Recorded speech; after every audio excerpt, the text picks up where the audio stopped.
Fighting games are known for their huge character rosters with many different playstyles to choose from. Some may call them character archetypes. A simple definition of what a character archetype is a character's general strategy and gameplay style that could be seen and or repeated in many different games and different characters. Some examples may include zoners, rushdowns, mix-ups, grapplers, and if you want to look into more out there types, there's also glass cannons, puppets, stances, and composite. But again, that all depends on the game you're playing.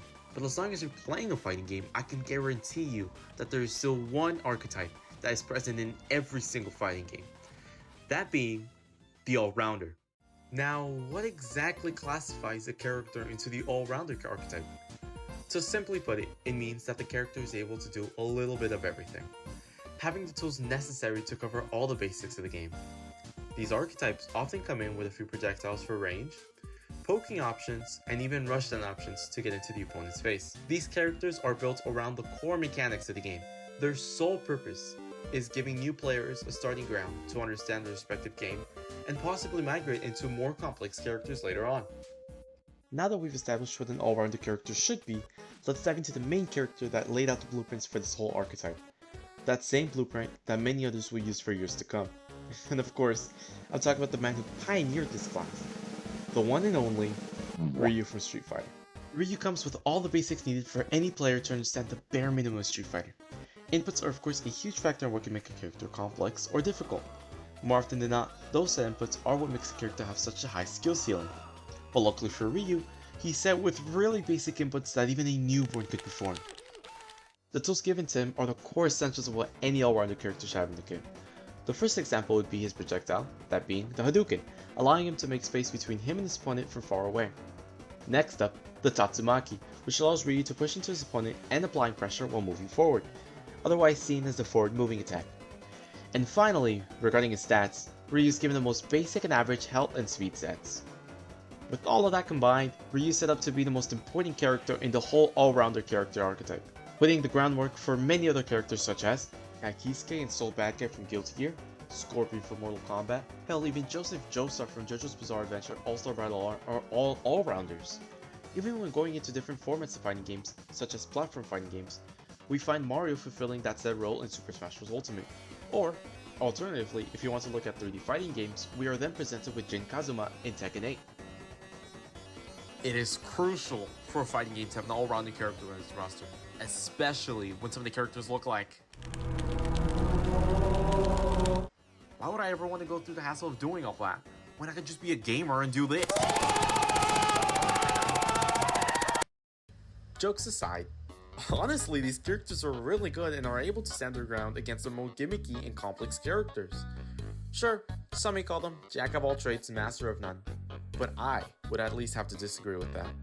Having such a wide toolset gives the player the larger freedom and liberty of finding out what playstyle they want to play into, and if a matchup's ever just too hard, adapt. Regardless, said liberty can help a new player find their footing and eventually find another character that more closely resembles their desired playstyle. For example, let's say we have a brand new Guilty Gear Strive player. They managed to pick up Cat Kisuke, and they really enjoyed the rushdown aspect that he's able to provide. That could later lead them to migrate into a character such as, let's say, Giovanna, who is a lot more rushdown heavy. Or alternatively, if they really enjoyed the ranging and zoning aspect that Kai provides, they can literally change to another character like Sin, who's able to provide a little bit more coverage within its neutrals and specials. You'd be surprised with how many of these characters manage to make it to at least an A or even an S tier, once more proving that they too can be viable in a more competitive scene. Hell, if we were to look into higher ranking tournaments, you tend to find these characters at least pop up a few times.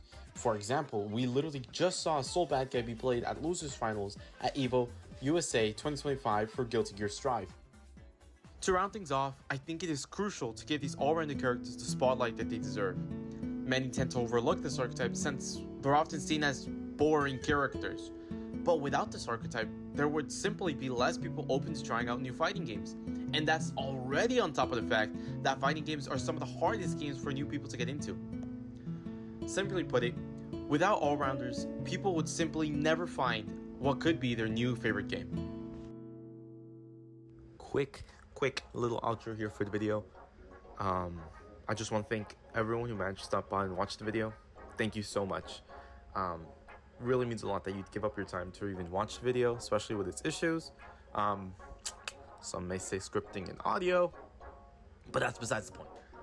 Thank you so much. Means the world to me. And I hope I'm able to pump out another video soon.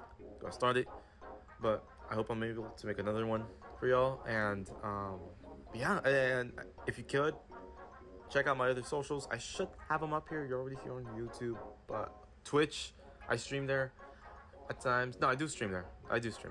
And then TikTok, I should probably post some clips from the video on TikTok or even some extra stuff. We'll see. But yeah, thank you so much for watching. You don't gotta subscribe or like, but heavily appreciated regardless. Thank you for watching. Hope to talk to you guys soon. Okay, yeah, later.